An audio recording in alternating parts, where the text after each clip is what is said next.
কিন্তু একজন যদি ক্যারিয়ার হয়, আরেকজন যদি সুস্থ হয়, কোনো সমস্যা নাই। আবার একজন যদি রোগাক্রান্ত হয়, সেও একজন ভালো মানুষকে বিয়ে করতে পারে যে বাহকও না। থ্যালাসেমিয়া রোগী যদি কোনো বাহককে বিয়ে করে ফেলে তাহলে ক্যাটাস্ট্রফি হয়ে যাবে। একজন রোগী যিনি থ্যালাসেমিয়ায় ভুগছেন, ঠিকভাবে চিকিৎসা নিচ্ছেন, তার ক্ষেত্রে আসলে ভবিষ্যৎটা কি থাকে? তিনি কি বিয়ে করতে পারবেন কিনা, পরিবার পরিকল্পনা করতে পারবেন কিনা, এই বিষয়ে আপনাদের পরামর্শ কি থাকে?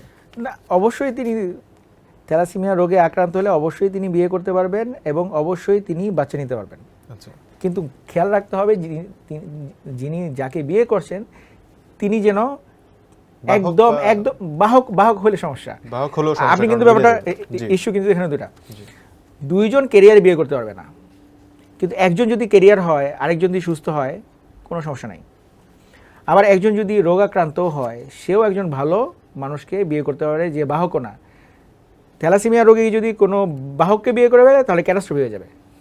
আচ্ছা, কি ধরনের সেটা যদি একটু বলতেন। নর্মাল হিসাব করে দেখেন, আমরা কি বলছি, যদি দুজন বাহক যদি বিয়ে করে তাহলে চান্স অফ থ্যালাসেমিয়া ডিজিজ হওয়ার সম্ভাবনা হচ্ছে 25% প্রবাবিলিটি প্রত্যেকটা প্রেগনেন্সির ক্ষেত্রে।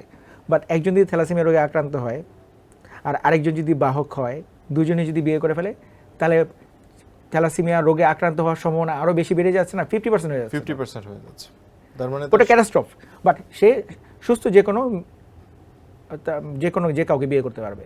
আচ্ছা, সেই ক্ষেত্রে তাদের কাউন্সিলিং করে দিতে হবে যে তাদের প্রত্যেকটা বাচ্চাই ক্যারিয়ার হবে।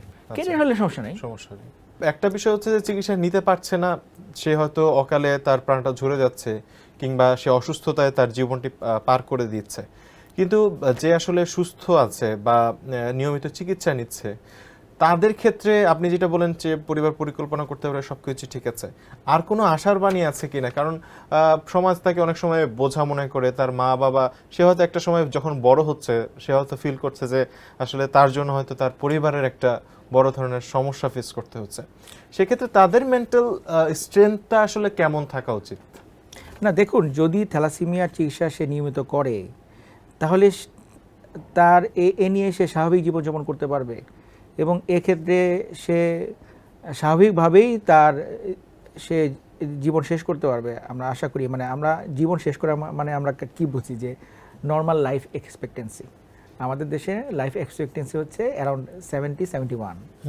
তো কেউ যদি সে নিয়মিত এই চিকিৎসার মধ্যে থাকে তাহলে আশা করা যায় সে নর্মাল স্বাভাবিক জীবনযাপন করেই সে শেষ করবে।